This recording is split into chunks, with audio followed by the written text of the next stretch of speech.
Selamat siang semuanya. Kali ini kita akan membahas tentang pencemaran tanah ya.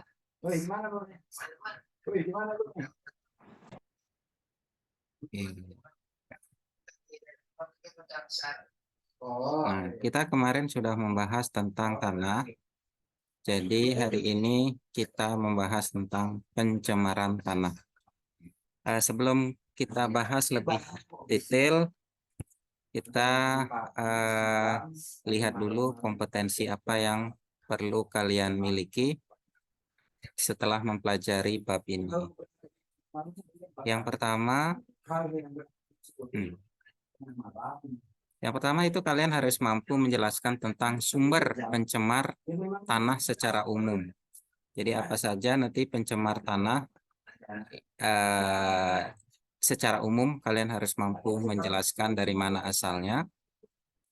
Yang kedua, kalian harus mampu menjelaskan sumber dan contoh pencemar tanah yang berupa logam berat. Jadi sumber logam berat pencemar tanah itu apa saja dan berikan contohnya. Itu nanti kompetensi yang harus kalian miliki.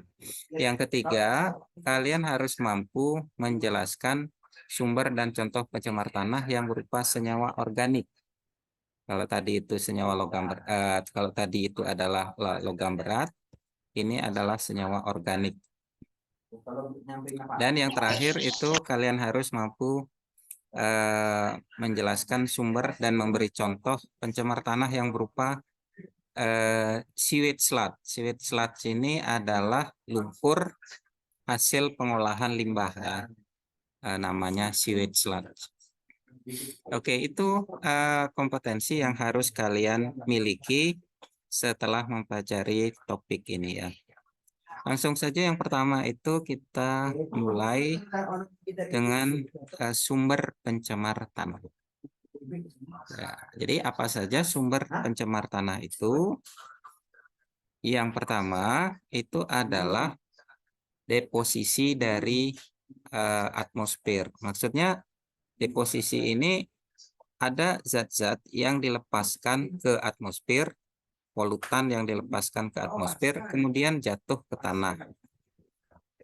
Jatuh ke tanah ini melalui atau dengan perantara hujan ya. Jadi hujan atau berdasarkan berat gravitasi bumi ya, gaya tarik bumi ya, dia jatuh ke tanah ya.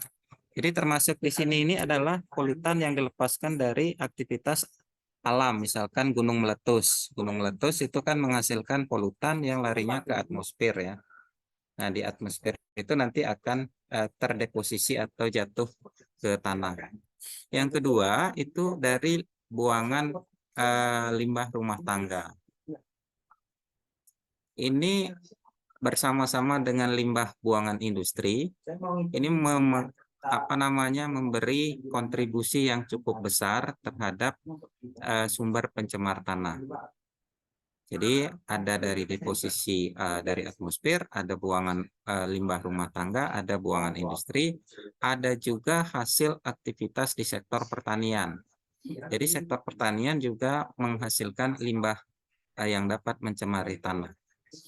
Dan yang ketiga, yang kelima itu adalah dari aktivitas pertambangan. Pertambangan misalkan pertambangan emas ya. Pertambangan emas itu akan pertama yang menggunakan air raksa ya atau merkuri. Air raksa itu digunakan dalam menambang emas sehingga nanti kemungkinan menghasilkan limbah yang berupa merkuri. Kemudian, ntar saya admit dulu ini. Oke, kemudian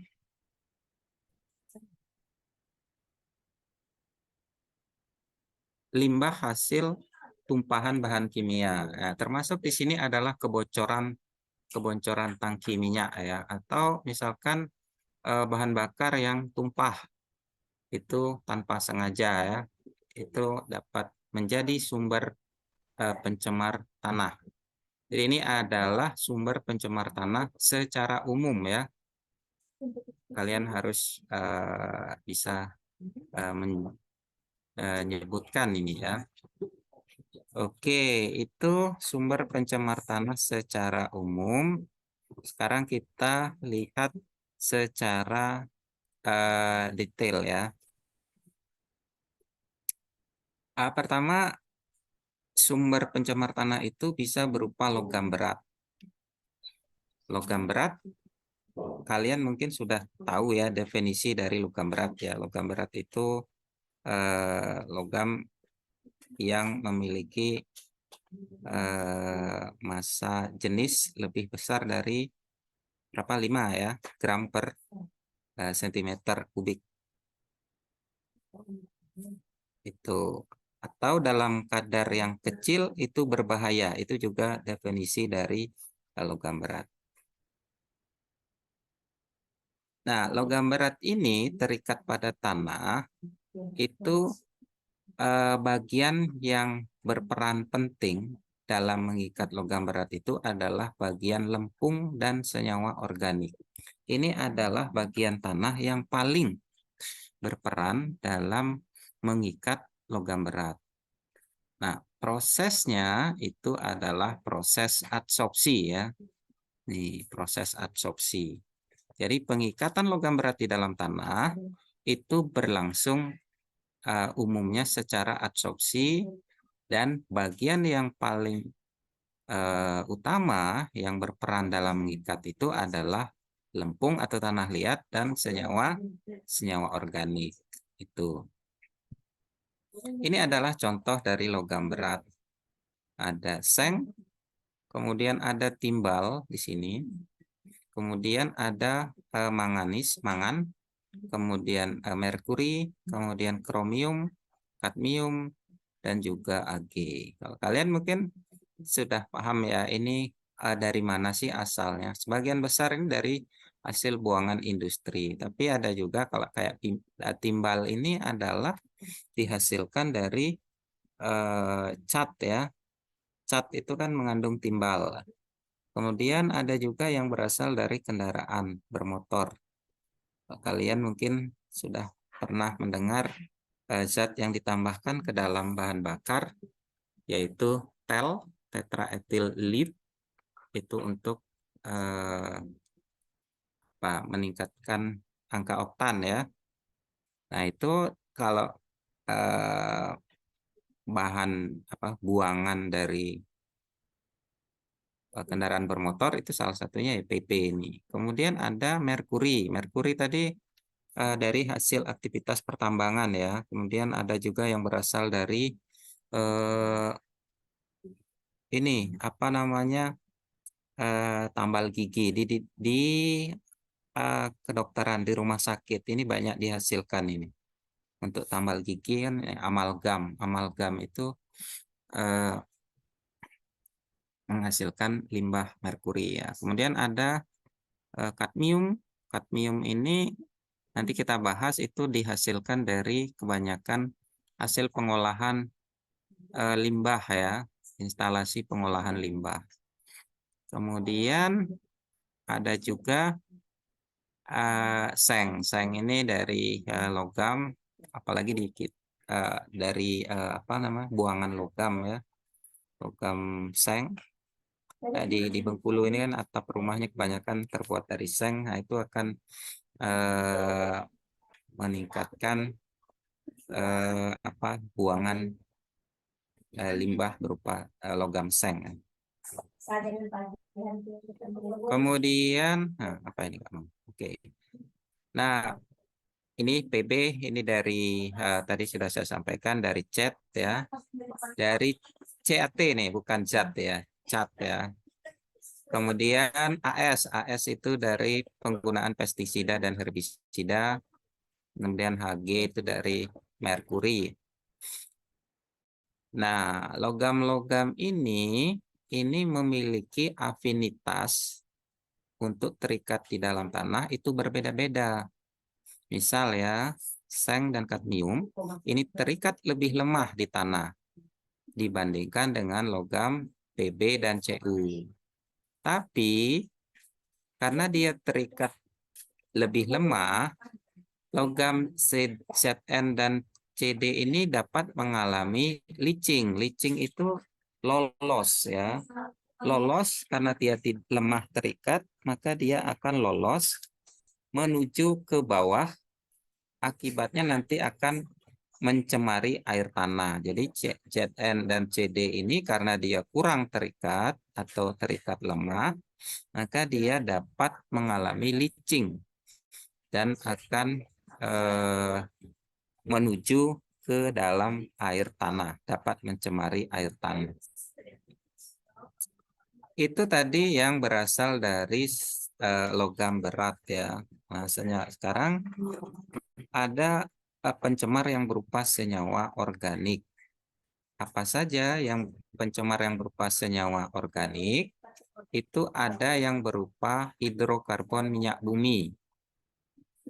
Hidrokarbon minyak bumi dan juga dari kebocoran tangki minyak dan yang lain ya. Senyawa yang dapat mencemari tanah yang berasal dari atau berupa hidrokarbon minyak bumi, kemudian di bahan bakar tangki minyak yang bocor itu bisa mencemari tanah. Selain ini ada juga berupa pestisida. Nah, pestisida ini dihasilkan dari aktivitas pertanian ya. Pestisida itu dapat berupa insektisida. Nah, insektisida itu bisa berupa senyawa organoklorin.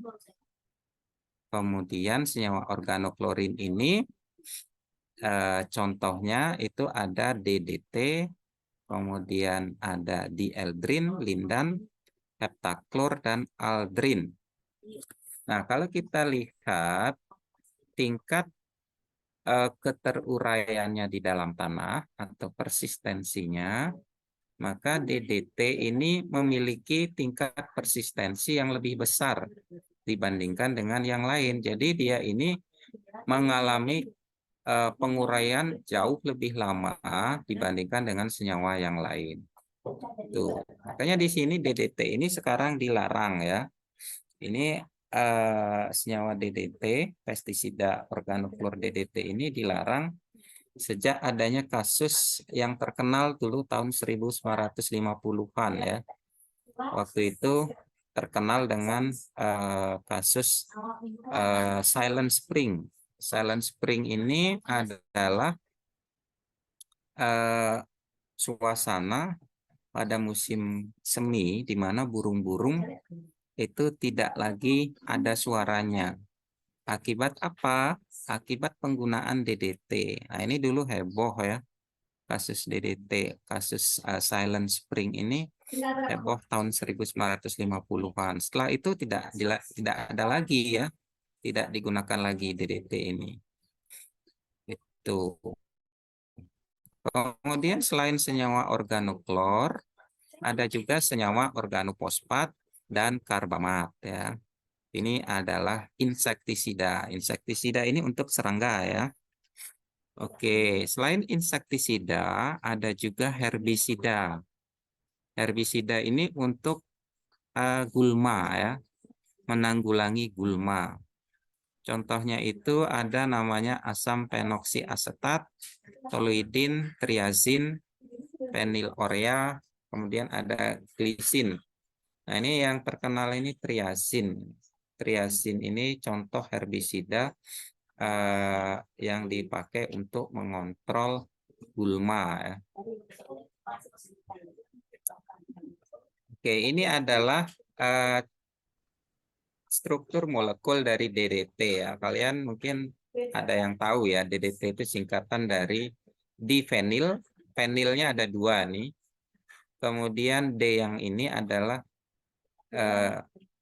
dikloro. Dikloro, kloronya ada dua. Kemudian T ini adalah trikloro.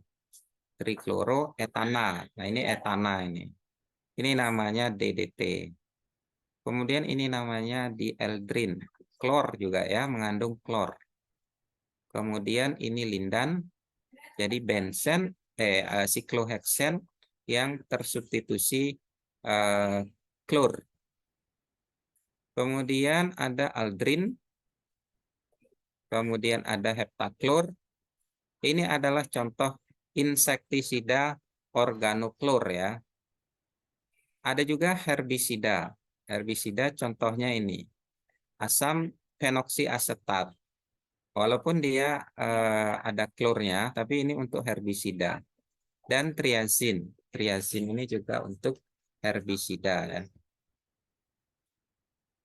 Itu tadi adalah pencemar tanah yang berupa senyawa organik ya. Jadi senyawa organik itu berupa senyawa hidrokarbon minyak bumi dan juga berupa pestisida. Pestisida itu tadi berupa insektisida dan herbisida. Insektisida itu ada golongan organoklor, organofosfat, sama karbamat ya. Organoklor contohnya itu DDT yang paling terkenal ya. Nah, yang sekarang kita bahas itu sewage sludge. Sewage sludge ini adalah lumpur hasil pengolahan limbah. Nah, limbah ini limbah keluarga dan industri, termasuk ini kotoran juga masuk ke sini sehingga nanti eh, sisi negatifnya ada, masih mengandung zat-zat yang berbahaya karena ini adalah hasil dari pengolahan limbah. Nah, biasanya sewage sludge ini atau lumpur hasil pengolahan ini dipakai di bidang pertanian. Untuk apa? Untuk menyuburkan tanah. Nah, karena banyak mengandung senyawa-senyawa organik ya, masih mengandung senyawa-senyawa organik sehingga eh, mampu untuk menyuburkan tanah. Tapi sisi negatifnya ini masih mengandung zat-zat atau senyawa yang toksik, termasuk logam berat. Nanti kita bahas itu. Ya, seperti yang saya sampaikan tadi, sewage sludge ini atau lumpur hasil pengolahan limbah ini itu dihasilkan dari instalasi pengolahan air limbah atau IPAL ya. Kita mungkin belum ada ya IPAL ya. IPAL atau kalau terkenalnya itu wastewater treatment plant ya, atau instalasi pengolahan air limbah. Nah, kalau kita lihat di sini ada ada beberapa proses di sini ya di dalam instalasi pengolahan air limbah. Yang pertama itu ada stasiun pemompa ya. Kemudian yang kedua itu ada bar screen. Itu pemilahan eh,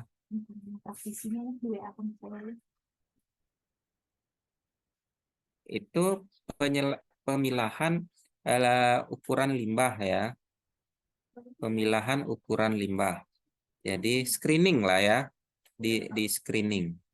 Kemudian yang nomor tiga itu ada namanya penghilangan lumpur yang di sini ya. Kemudian yang nomor 4 ada sedimentasi primer. Sedimentasi atau pengendapan ya. Nah, di dalam pengendapan ini air dan bagian padatan itu dipisahkan. Kemudian yang kelima itu ada proses aerasi. Proses aerasi ini memberi udara ke dalam limbah tadi karena kan prosesnya ada yang proses aerob ya. Kemudian yang nomor 6 itu adalah sedimentasi akhir. Oke.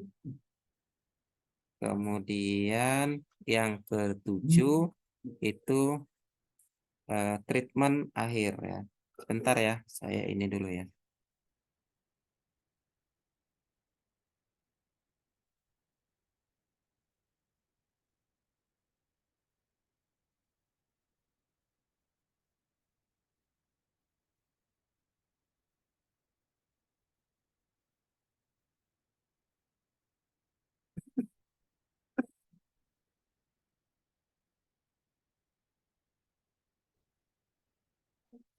Oke, ini adalah proses yang berlangsung di dalam instalasi pengolahan limbah. atau wastewater treatment plant ya. Kemudian lanjut, ini tadi saya sampaikan, walaupun sewage sludge ini atau lumpur hasil pengolahan limbah ini eh, masih mengandung senyawa organik sehingga dapat digunakan sebagai pupuk, tapi masih mengandung zat-zat yang berbahaya. Apa saja zat-zat yang berbahaya yang terkandung di dalam sewage sludge itu? Yang pertama ada golongan organik. Golongan organik ini contohnya hidrokarbon poliaromatik terhalogenasi. Contohnya itu ada PCBS, polychlorinated biphenyl, polychlorinated terphenyl, ada juga PCNS, polychlorinated naphthalene. Itu yang golongan organik. Kemudian ada golongan anorganik. Nah, ini adalah masuk ke logam berat ya. Contohnya itu timbal tadi, Pb, kadmium, arsen, merkuri, dan logam berat lainnya. Nah, ini juga masih mengandung bakteri ya, bakteri patogen. Itu adalah sisi negatif penggunaan sewage sludge atau lumpur hasil pengolahan limbah yang dapat mencemari tanah ya. Oke, itu yang bisa kita bahas terkait dengan pencemaran tanah. Kita akhiri sampai di sini. Saya akhiri, selamat siang dan sampai jumpa minggu depan.